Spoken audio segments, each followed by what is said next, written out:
역대급 두께의 AI 폰 S25 엣지, 제대로 활용하기 위한 초기 설정부터 고인물만 아는 꿀팁까지 빠르게 정리해드리겠습니다. 이번 S25는 새로운 스냅드래곤 8 엘리트 칩셋이 탑재되었죠. 출시 전엔 발열이 심할 거라는 우려가 있었습니다. 하지만 우려와는 달리 일상생활에서 발열은 거의 없었어요. 그래도 고성능 게임을 자주 하시거나 고화질 영상을 오래 보신다면 라이트 모드로 설정하는 게 좋습니다. 절전 모드와는 달리 120Hz 주사율은 그대로 사용하면서 발열도 줄일 수 있어요. 게다가 배터리도 더 오래 쓸 수 있기 때문에 적극 추천드립니다. 다음은 S25의 핵심, AI 기능을 200% 활용할 수 있는 꿀팁 7가지예요. 먼저 이번에 새롭게 추가된 그리기 어시스트입니다. 대충 그린 스케치를 AI가 근사한 이미지로 만들어주는데요. 그림을 그리고 원하는 스타일을 선택한 다음 생성 버튼만 누르면 멋진 이미지가 완성됩니다. 완성된 이미지가 마음에 들지 않을 때는 설명을 추가하면 새로운 이미지를 만들어줘요. 다음으로 새로운 기능이 추가되어 더 편리해진 AI 실시간 통역 기능입니다. 사용 전에 인터넷이 연결된 상태에서 통역용 언어팩을 다운받아주세요. 설정에서 기능이 활성화되어 있는지 확인하신 후 통역이 필요한 언어로 선택하시면 됩니다. 그리고 통화 중 화면에서 통화 어시스트, 실시간 통역을 선택하시면 돼요. 게다가 S25부터는 통화 내용을 바로 텍스트 파일로 만들어줍니다. 대화한 내용을 채팅창처럼 확인할 수 있고요. 상대의 말을 메모하기 위해 통화 중 일일이 받아 적을 필요가 없어 편리합니다. 녹음 앱에서도 비슷한 기능이 있습니다. 음성 파일을 텍스트로 변환하고 변환된 텍스트를 번역하거나 요약하는 것도 가능해요. 다음으로 인터넷 앱의 번역과 요약 기능입니다. 20개 언어를 지원하는 AI 기능으로 삼성 인터넷 앱에서 바로 번역이 가능하고요. 번역된 글을 AI로 요약할 수도 있습니다. 우측 상단의 버튼을 누른 다음 원하는 방식을 선택하면 글을 짧게 또는 자세하게 요약해줘요. 또 삼성노트 앱에서 작성한 글도 번역과 요약이 가능합니다. 요약한 내용을 새로운 페이지에 추가할 수도 있고요. 문자 앱에서도 주고받은 대화를 번역할 수 있고 문자를 보낼 때 문장 스타일을 추천받거나 철자 및 문법 확인까지 가능합니다. 그리고 검색도 일일이 입력하지 않고 간편하게 할 수 있어요. 하단의 홈 버튼이나 제스처 바를 꾹 누르면 바로 검색창이 떠요. 이때 검색하고 싶은 이미지나 글에 동그라미를 그리면 바로 검색할 수 있습니다. 이번에는 휴대폰의 얼굴, 홈화면 설정법을 알려드릴게요. 설정하기 전 갤럭시 스토어에서 굿락 어플을 미리 설치해주세요. 먼저 홈화면 배열 설정법입니다. 굿락의 홈업을 사용하면 홈화면을 자유롭게 꾸밀 수 있어요.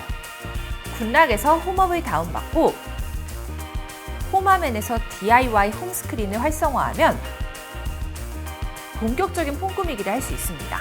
이제 홈화면으로 나가 빈 공간을 꾹 눌러서 상단의 DIY 홈을 터치해주세요. 그러면 앱 배치를 완전히 자유롭게 할 수 있습니다. 기존의 4곱하기6, 5곱하기6 같은 규칙적인 배열이 아닌 하트 모양 배열도 만들 수 있어요. 배치뿐만 아니라 앱의 크기도 조절할 수 있고 360도 회전도 가능합니다. 그리고 홈업에 스티커 기능도 추가되었습니다. 기본 스티커도 다양하고요. 갤러리에서 스티커로 저장한 이미지도 활용할 수 있죠.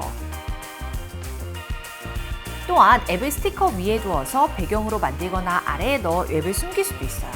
지금까지 보여드린 설정을 활용하여 카메라를 누르면 카메라 앱이 실행되고요.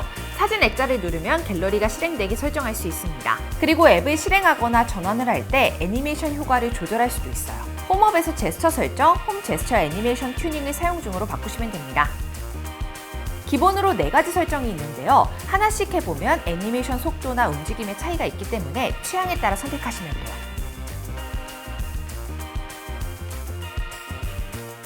다음 기능은 페이지 반복 설정입니다.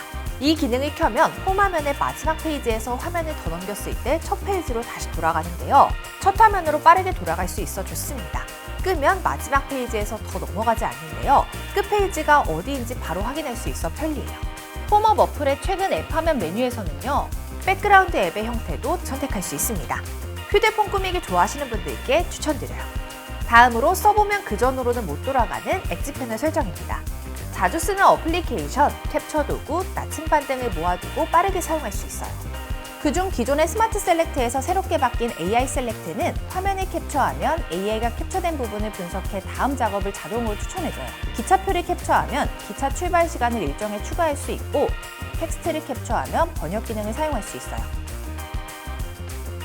또 캡처한 이미지를 화면 위에 고정해서 다른 앱을 사용하면서도 계속 볼 수 있습니다. 예를 들어 계좌번호를 사진으로 찍고 고정해두면요. 은행 앱에 들어갔을 때 이미지를 보면서 계좌번호를 바로 입력할 수 있어요. 추가로 화면 캡처할 때 깔끔하게 원하는 부분만 할 수 있는 꿀팁이에요. 캡처할 때는 이미지에서 상태 표시줄이나 내비게이션 바가 보이면 조금 지저분해 보이죠. 이럴 때는 설정, 유용한 기능, 화면 캡처 및 화면 녹화에서요. 상태 표시줄 및 내비게이션 바 숨기기만 켜시면 됩니다. 이번에는 잠금화면도 세세한 부분까지 취향에 맞게 설정할 수 있는 방법도 알려드릴게요. 먼저 새롭게 등장한 알림 기능이에요. 잠금화면 및 AOD 설정, 나우바 실시간 알림에 들어가서요.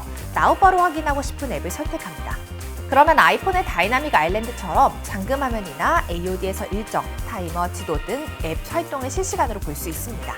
잠금화면을 해제하지 않고도 앱 확인이 가능하기 때문에요. 요리하면서 손을 쓸 수 없는 상황에서 유용할 것 같습니다. 다음은 AOD 설정이에요. 먼저 설정에서 AOD로 들어가 잠금화면 배경 표시를 활성화하고요. 원하는 이미지나 동영상으로 잠금화면을 설정하면 됩니다. 참고로 표시할 시간을 자동으로 해두면요. 어두운 곳에서는 자연스럽게 화면이 꺼져 배터리를 아낄 수 있어요. 게다가 잠금화면의 눕기를 따서 AOD로 설정할 수도 있는데요. AOD 설정에서 배경 삭제를 활성화해 주시면 됩니다. 그럼 AOD에는 배경 없이 특정 피사체만 있고요. 화면을 켜면 배경이 나타나요. 다음은 잠금화면 배경 추천 기능인데요. 잠금화면 설정에서 추천 버튼을 누르면 설정된 배경화면에 맞는 프레임이나 시계, 효과를 추천해줘요.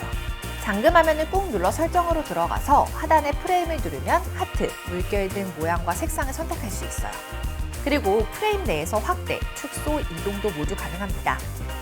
이번 S25부터는 스타일 메뉴를 통해 시계를 훨씬 다양하게 꾸밀 수 있습니다. 게다가 기본 시계의 글꼴과 두께도 바꿀 수 있습니다. 그리고 색상을 오토로 설정해주면 배경화면에 맞춰 시계색이 자연스럽게 바뀝니다. 다음으로 잠금화면 바로가기 버튼에서 실행할 수 있는 기능도 더 다양해졌는데요. 기존에는 방해금지와 손전등만 있었는데요. 11개로 늘어서 더 다양한 기능으로 설정이 가능해졌습니다. 마지막으로 어플 없이 잠금화면에서 날씨를 확인하는 설정 방법인데요. 잠금화면 설정에서 날씨 및 시간을 선택하고 원하는 사진을 선택해주시면 됩니다. 다음은 간단하게 배터리 수명을 늘릴 수 있는 방법 알려드릴게요. 배터리 보호 설정에서 충전 최대치를 설정할 수 있습니다. 3가지 옵션 중에 사용 패턴에 따라 다르게 충전되는 최적화를 추천드릴게요. 디스플레이 초기 설정 5가지도 알려드리겠습니다. 휴대폰을 오래 보면 블루라이트 때문에 눈이 쉽게 피로해지죠. 그럴 때는 편안하게 화면 보기를 활성화해주시면 돼요. 화면이 따뜻한 색감으로 변해서 휴대폰을 오래 보고 있어도 눈이 편안합니다.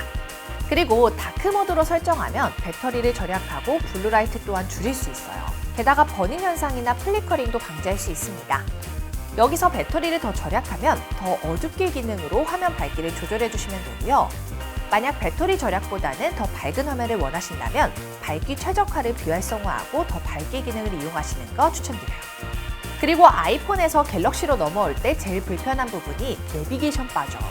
내비게이션 바 설정에서 스와이프 제스처로 바꾸면 아이폰과 비슷하게 사용할 수 있습니다. 이제 알림 설정이에요. 잠금화면에서 알림 내용이 안 보였으면 한다면 설정에 들어가 알림 내용 숨기기를 활성화해 주시면 됩니다. 다음으로 상태 표시줄 설정을 해볼게요. 굿락에서 퀵스타, 아이콘 표시에서 네트워크 정보의 3가지를 끄면 좌측 상단의 통신사 정보가 사라집니다. 시스템 아이콘도 숨길 수 있으니까요. 깔끔한 상단바를 만들고 싶으신 분들은 취향에 맞게 선택하시면 돼요. 추가로 이 설정에서 빠른 설정창의 아이콘 간격도 조절할 수 있습니다.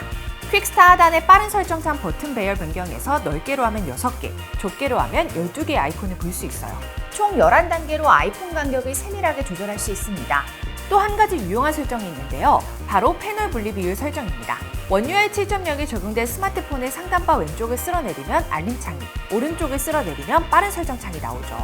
그런데 알림창과 빠른 설정창이 나오는 영역이 정확히 반반이 아닙니다. 왼쪽에서 3분의 2까지는 알림창이 내려오는 영역이에요. 이 영역을 패널 분리 비율 설정에서 딱 반반으로 설정할 수 있습니다.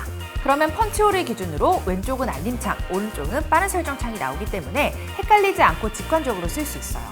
그리고 재난 알림이 너무 많이 와서 불편하셨던 분들 계시죠? 설정에서 경보 비활성화를 켜주시면 됩니다. 참고로 폭설폭우 등 기상 관련 메시지는 심각한 위협으로 분류되지만 지진 같은 자연재해는 긴급한 위협으로 분류되는데요. 비활성화를 원하는 알림만 끌 수도 있습니다. 알림 설정 시 꼭 확인해야 하는 부분, 바로 진동인데요. S25 시리즈에서 탑재된 모터의 진동 세기가 너무 약해 많은 분들이 불량을 의심했었죠. 이번 S25 엣지는 모터가 개선되어서 진동이 커졌습니다.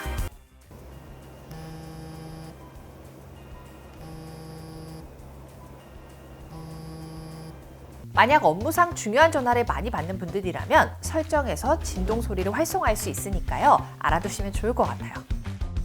다음은 카메라 설정입니다. 사진을 잘 못 찍어도 근사한 결과물을 얻을 수 있는 꿀팁인데요. 장면별 최적 촬영 기능을 켜면 음식은 더 맛있게 보이게, 풍경은 더 다채롭게 찍을 수 있습니다. 고화질 사진을 원한다면 화면 하단에서 카메라 화소수를 변경해야 하는데요. 한 가지 꿀팁을 드리면 밝은 곳에서는 높은 화소수가, 어두운 곳에서는 낮은 화소수가 좋다고 보시면 돼요. 그리고 AI를 활용한 사진 편집 방법인데요. 이미지에 눕기를 따고 피사체를 이동하면 빈자리를 AI가 자동으로 채워줘요. 게다가 사진을 찍을 때 생긴 그림자나 반사된 빛은 AI 지우개 기능으로 지울 수 있으니까요. 참고해주세요. 다음은 유용한 기능 8가지입니다. 램 용량이 클수록 실행 속도가 빨라지고 앱 리프레시도 감소하는데요. 내장 메모리 용량을 가상 램으로 사용하는 램 플러스를 활성화하면 램 용량을 추가로 8GB까지 늘릴 수 있습니다. 다만 램 플러스는 발열과 배터리 시간 단축 등의 단점도 있기 때문에요. 꼭 필요할 때만 사용하시는 게 좋아요. 홈화면을 돌리면 나오는 구글 디스커버. 안 쓰는 분들이 더 많으실 텐데요. 홈화면을 길게 누르면 쉽게 비활성화할 수 있습니다. 일정 시간마다 자동으로 폰이 재부팅되도록 설정하면요. 기기의 과열을 막고 리프레시도 시켜줘서 기기 수명 연장에 도움이 돼요. 이번에는 서비스 센터에서 휴대폰에 맡길 때 유용한 기능이에요. 수리 모드를 켜두면 사진, 메시지, 다운로드한 파일에 접근이 불가능해집니다. 그래서 내 소중한 정보를 다른 사람이 볼까봐 걱정하지 않으셔도 돼요. 다음으로 여러 작업을 동시에 할 수 있는 멀티 윈도우 기능이에요. 설정, 유용한 기능, 멀티 윈도우 메뉴에서 멀티 윈도우 유형을 설정할 수 있어요. 밀어서 분할 화면으로 변경하면 화면 아래를 2손가락으로 올렸을 때 화면을 위아래로 반반 나눠서 쓸 수 있습니다. 팝업 화면으로 만들어서 사용 가능하고요. 팝업 화면 상단의 바를 움직여 원하는 위치로 이동시킬 수도 있어서요.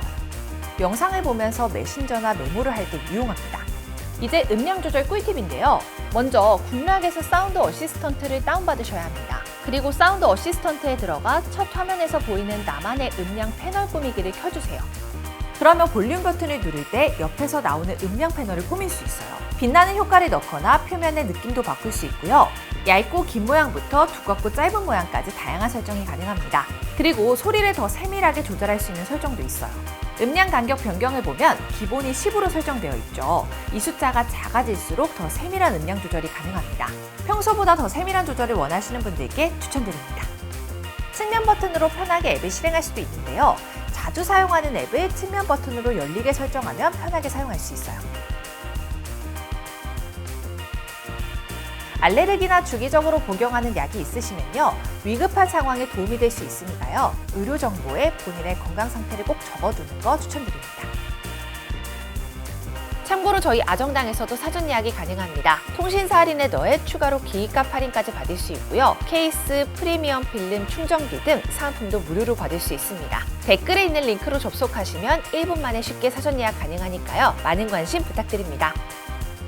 그리고 단통법 폐지 소식 들으셨죠? 저희 아정당은 휴대폰 전환지원금 최대 50만 원, 알뜰폰도 약정 없이 개통 가능합니다. 가만히 놔두면 한 푼 못 받는 지원금 128만 원, 아정당에서는 인터넷 최대 48만 원, 정수기 렌탈 최대 30만 원, 휴대폰 전환지원금 최대 50만 원까지 총 128만 원을 약정 끝날 때마다 드리고요. 추가로 카드연금 캐시백도 최대로 받으실 수 있습니다. 가입자 수일이 아정당 가장 많은 가입 수당으로 최대연금 지원도 가능합니다. 걱정하실 일 없도록 타사 비교 시 최대 혜택 차액의 120%를 드리는 제도까지 운영하고 있습니다. 상담센터와 매장도 전국 7곳이나 있어 즉각적인 서비스 이용까지 가능하고요. 24시간 365일 1833-3504 언제든 무료 상담, 초고 설치 가능합니다. 홈서비스 전문기업 아정당은 이사 청소도 유명한데요. 이사 도중 물품 파손 시 최대 1,000만 원까지 보상해드리고요. 이사당의 불만족 시 전액 감부에 가능합니다. 당일 추가 비용 전혀 없이 각종 서비스까지 무료로 받아보세요. 오늘 영상도 도움되셨다면 구독과 좋아요 꾹 눌러주시고요. 그럼 다음 영상에서 또 만나요. 안녕.